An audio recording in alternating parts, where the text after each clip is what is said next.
Welcome. Glad you're listening. So, we're going to talk about analyzing more rational functions. And from the first video, we talked about all of these different rules for determining horizontal asymptotes, domain, determining if or where the hole occurs, the equation of a vertical asymptote, and then the x and y intercepts. So we're going to do 3 more examples in here, and we know all of these rules. So I would encourage you to check in or double check back on the rule page to help yourself as we're going along. So when we're dealing with these problems, the first thing we're going to do is we're always going to factor. So this factors, I've got x minus 4 and x plus 3. And as we can see, nothing is going to reduce, nothing is going to cancel. And so, because nothing cancels, we know automatically that there's no hole. All right, so we know there's not going to be a hole here. So now we'll go and we'll think about horizontal asymptotes. So for horizontal asymptotes, we use the comparison test. So 6x over x squared. We're comparing the leading term in the numerator and the denominator. The degree in the numerator is 1, and the degree in the denominator is 2. And since n is less than d, the horizontal asymptote is always going to be at y equals 0. Right? So our horizontal asymptote here is y equals 0. When we start thinking about domain are the values that make the denominator 0. So what we know is the denominator can't be 0. And if we come up here and we look at the 2 factors in the denominator, we can see positive 4 and negative 3 would cause us problems. So we can't have 4 or negative 3.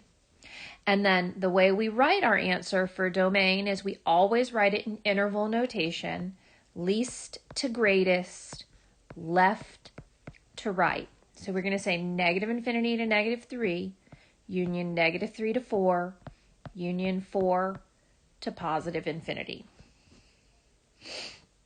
All right, so nothing canceled, there was no hole. So when we start thinking about the vertical asymptotes, we're saying, well, whatever is left in the denominator, right? Those are the values that are creating my vertical asymptotes. So in this case, we have 2 vertical asymptotes, x equals 4 and x equals negative 3. So both of those undefined values represent a vertical asymptote. All right, the x-intercept comes from setting y equal to 0 or the function equal to 0. So we find the x-intercept by saying f of x equal to 0. And basically that's always going to be the numerator. It's always going to simplify to the numerator. So 6x equals 0, which solving that gives me that x equals 0. So we end up with an ordered pair, 0, 0. The y-intercept comes from letting x be 0. So the x-intercept is found by making y equals 0. The y-intercept is found by making x equals 0. And we're going to see in this case, when I plug 0 back in, take that 0 and put it up here in my original function, what I'm going to see is I'm going to get 0, 0. And that's always the case. If your x or y-intercept is 0, 0, then the other one is also 0, 0. All right, so we've got these important values. We've got 1 ordered pair, 2 vertical asymptotes, and 1 horizontal asymptote that we can graph. So again, we can put this in our calculator to graph it to help us. Here we're going to graph it by hand. So we have a horizontal asymptote that's occurring right here at y equals 0, and two vertical asymptotes, one at x equals -3 and one at x equals +4. And the only point we really have to plot is this point on the origin. So you'd want to take this and plug it into your calculator. And when you plug it into the calculator, you're going to get a graph that looks roughly like this. And so you'll notice as I draw it, it's bounding up to those asymptotes. You can always make a table of values, plug in an x, get out a y to plot more points, or, resort back to your calculator. The one thing I want to warn you about using your calculator is when you plug this in your calculator, you need to make sure that you use parentheses around the entire numerator divided by parentheses around the entire denominator. So 2 parentheses to group the numerator divided by 2 parentheses to group the denominator. If you're not getting a graph that looks like mine, you're not typing it in there correctly, most likely.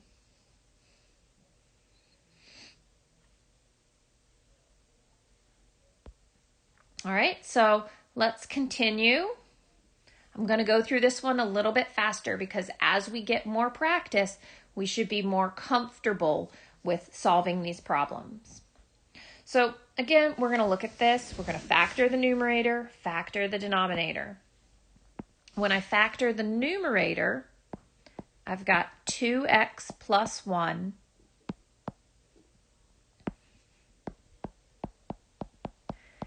and x minus 2 as my factors in the numerator. And then the denominator, I'm left with an x minus 2. So we see that something's going to cancel here. And as soon as I see something's going to cancel, I know that I'm going to have a hole. And that hole is going to occur at x equals 2. So the function we started with right here, that is the same thing as just this function, 2x plus 1, right? So we have 3 versions of our function. We've got this guy, the original function, the second one where it's factored and we canceled a factor, and this third one. So this third one is a linear function. We have reduced this rational function down to being a line. So what we're going to end up here with is a line that has a hole in it at x equals 2. So let's talk about listing our attributes. For our horizontal asymptote, we're going to look at the degree of the numerator over the degree of the denominator. We have 2x squared over x. The numerator is 2, and the denominator has a degree or power of 1. And because the numerator is bigger than the denominator, then we have no horizontal asymptote.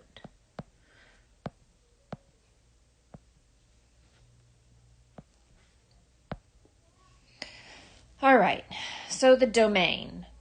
What value can x not equal? Well, we originally had values in the denominator.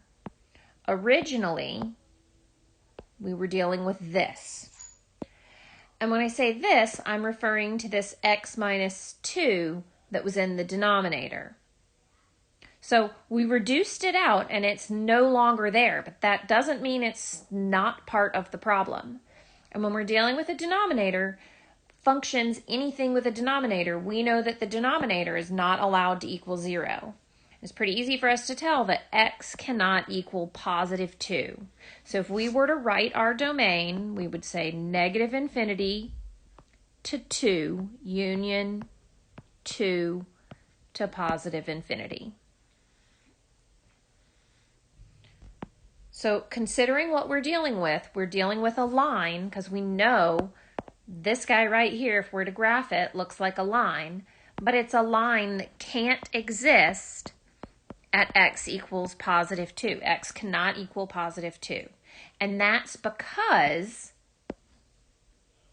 we have a hole here. We've got a hole at x equals positive 2. What is the ordered pair of the hole? Well, in order to find the ordered pair, we do the same thing every time. We plug that value that it can't be into the reduced version. So in this case, f of 2 gives me 2 times 2 plus 1, which is 5. So at x equals 2, there's a hole at x equals 2, 5. All right? There was nothing left in the denominator, so there's no vertical asymptote. The x-intercept comes from letting f of x be 0. And the y-intercept, again, comes from letting x equal 0. So if we solve each of those, 2x plus 1 equal to 0, I'm going to get that x equals negative 1/2. So my x-intercept is negative 1/2, 0. My y-intercept is found by letting x equal 0. So in this case, f of 0 is 2 times 0 plus 1. I just took that 0 value and I plugged it in right up here. And you can plug it in the original equation. You'll get the same thing. In this case, I end up with f of 0 equals 1. So I know at 0, 1, I have a y-intercept.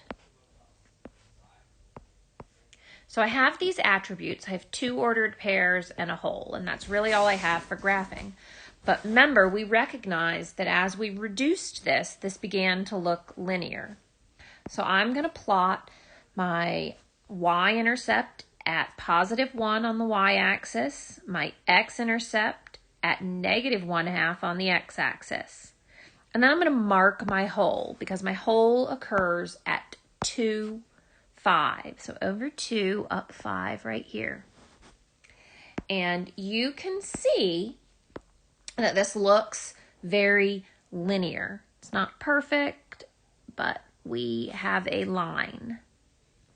It's a line with a slope of positive 2 and a y-intercept of 1. The only thing that's new is we have this hole, and the hole is occurring at x equals positive 2 because we originally had a denominator that we made go away with factoring.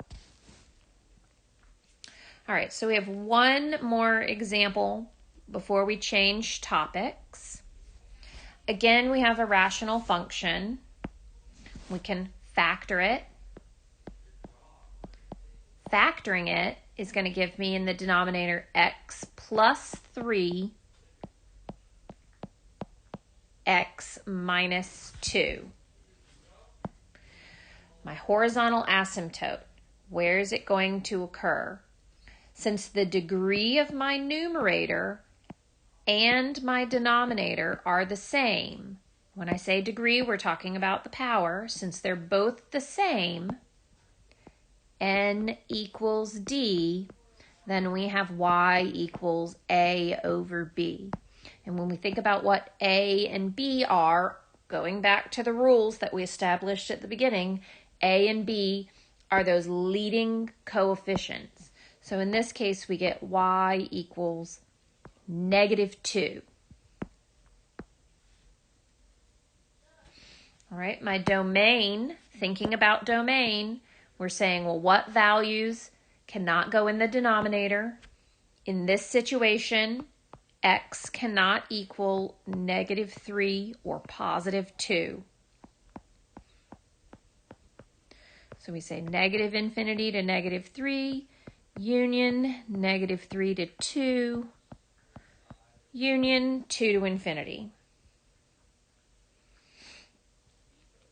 Does the graph have a hole? No, there's no hole, and the reason there's no hole is because nothing canceled.